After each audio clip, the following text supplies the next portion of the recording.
I want to start this video off with an explanation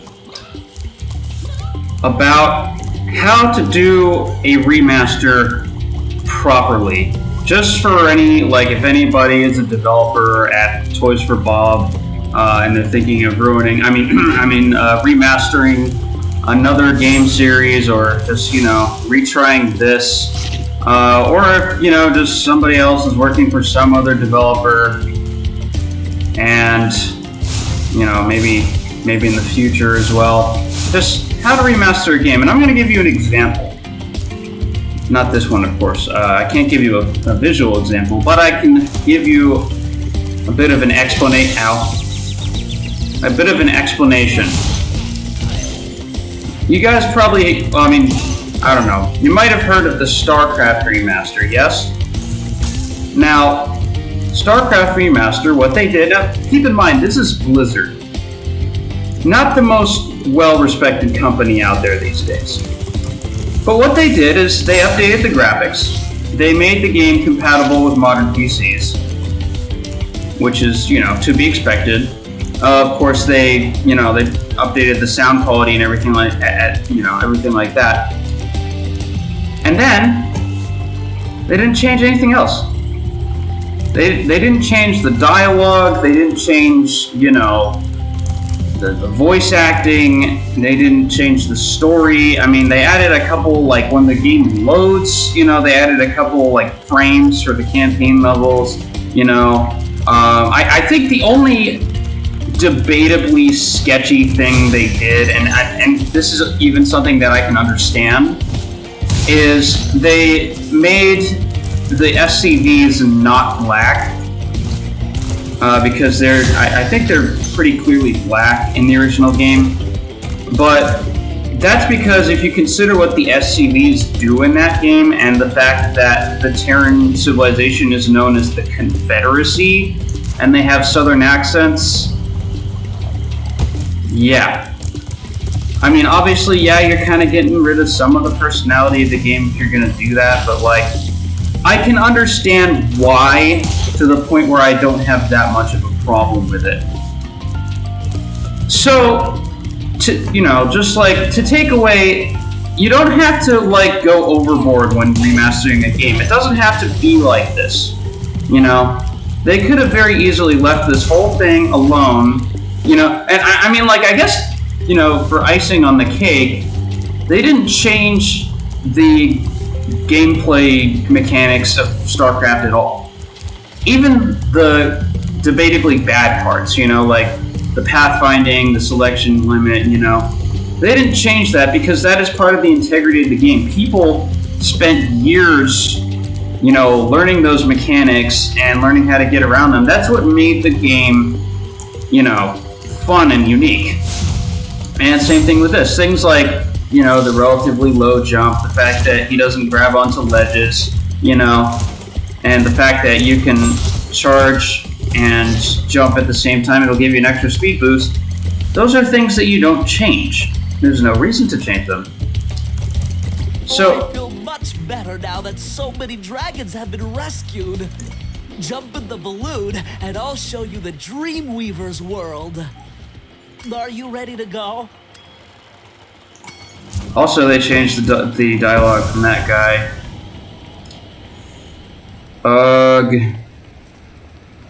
The guy used to say something funny in the original game. But that might have been my gameplay, because, like, what they say depends on how fast you complete a world. And I tell you, I did not complete that world fast. No, I did not.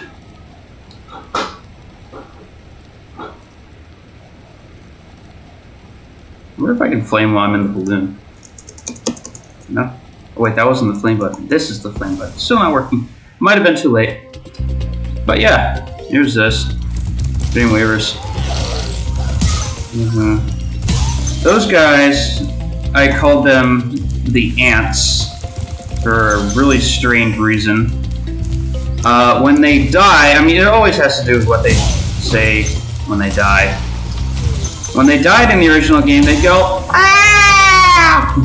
Or, not exactly like that, but, with a female voice actor, all that stuff. and like it sounded like pretty much. I mean, I guess it's kind of mean, but like it sounded like a woman in her early to late 40s to early 50s, you know. And I'm thinking like, I don't know, it kind of reminded me of the concept of an aunt, right? Or for those of you who are East Coasterners, an aunt. Because apparently some people can't tell the difference between the familial member and an insect. That's not my fault. Latif.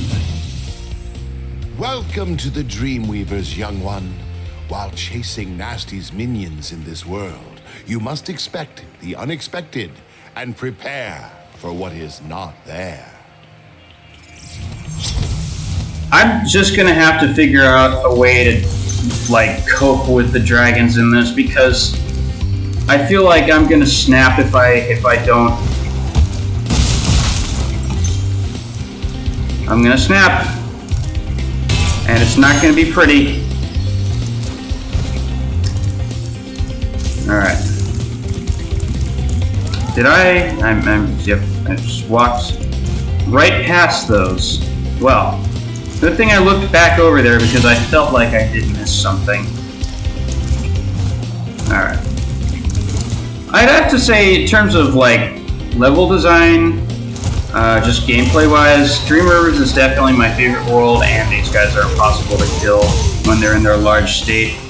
Just like I'd say it has the most creative game mechanics, and I think also it has like the most variety in terms of levels. Like I'd say something like Dark Passage is very different from something like Lofty Castle,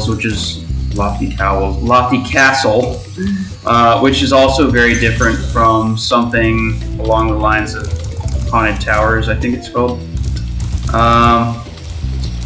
And so it's, you know, it's a lot of variety, and they're all relatively hard. I mean, you know, they're not easy levels in this, which makes sense because it's, you know, the second to last world.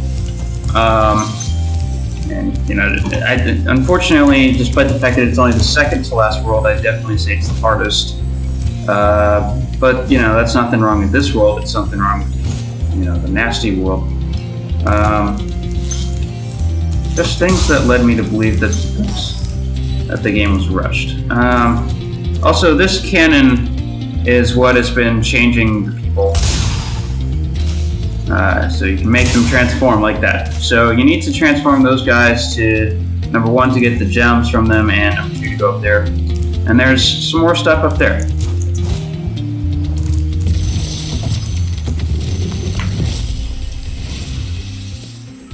Hello, Spyro. Nicely done. I'll be done when I've toasted that nasty Nork. They removed the debatably female dragon. They made him not female. Oh. Whoops. I left that guy big. Only one thing to do. Kill myself. I mean, it's probably could have gone through the level again, but this was faster. Because now I gotta get back up to the cannon.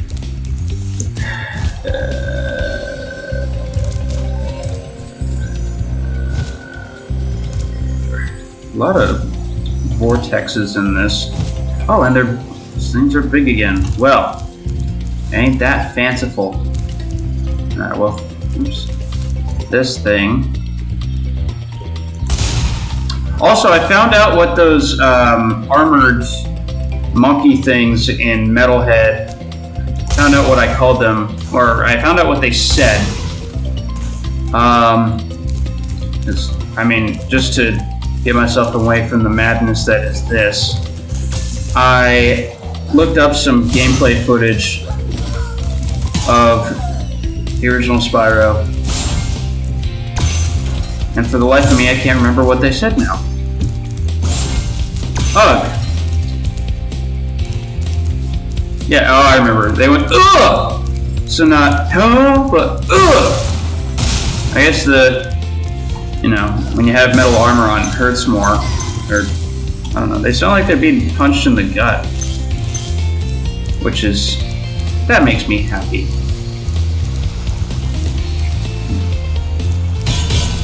The fools in this look like freaking Lucky Charms guy.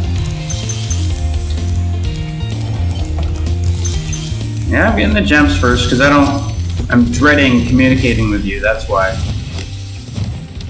The fools you see in this world are invincible, but that does not mean they shouldn't be attacked. Sounds all right to me. Everything that Spyro says, just like, oh dear. Oh, that was weird. Did you see that? That was like I feel like that was a bit of a jump scare or something. But yeah, these things, you flame them and oh man. He didn't transform, he just like went to sleep. Why? Is that all that? No, it's not. I forgot there's an area that I have yet to go to.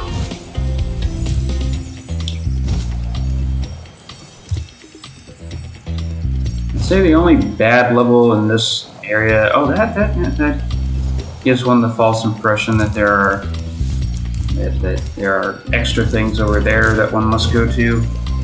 Wonder how many people have already played this game and thought, oh, there's platforms up. Shit, I died.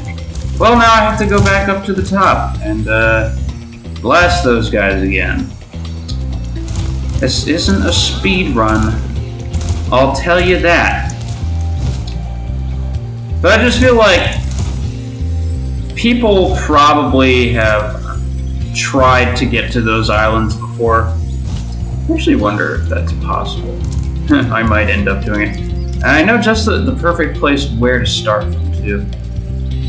Alright. Alright, that's that. Alright, finally. Your time has come, gals. Cowering in fear won't help you. In fact, it'll only exacerbate your situation because, as you may not have gathered, I enjoy that kind of thing. Now, get the green gem first, and the extra life. So, they also you don't. Technically, they want you to jump on that one first and then this one, but you know, you can just ride up on that one. Hey, threw a watch at me. How rude! Yes, I just did a Jar Jar Binks reference. You can't stop me. That's why. No, I don't like the character. I just like that people dislike him. Cool, that's all 300. Now, before we go anywhere, I have to. I'm sorry. This got me curious. I don't think that is possible, though. Actually, I'm gonna scout out the best islands to try to get at. Definitely feel like they went overboard with the whole Skylanders thing, because they're like, hey, remember the game that we also made? Alright, yeah. Oh, I don't know. Well, I'm off the world so far. Yeah, I didn't think it was gonna work, but hey, you never know. Maybe they could have actually been decent people and added something interesting to this. I don't know. I mean, they added enough crap. That's for damn sure. I mean, if you're gonna add just like bullshit to a game, I don't know. Maybe add just something that's interesting, something totally unnecessary. But hey, you know, for a little nod to the vets. All right, let's cut and Dark.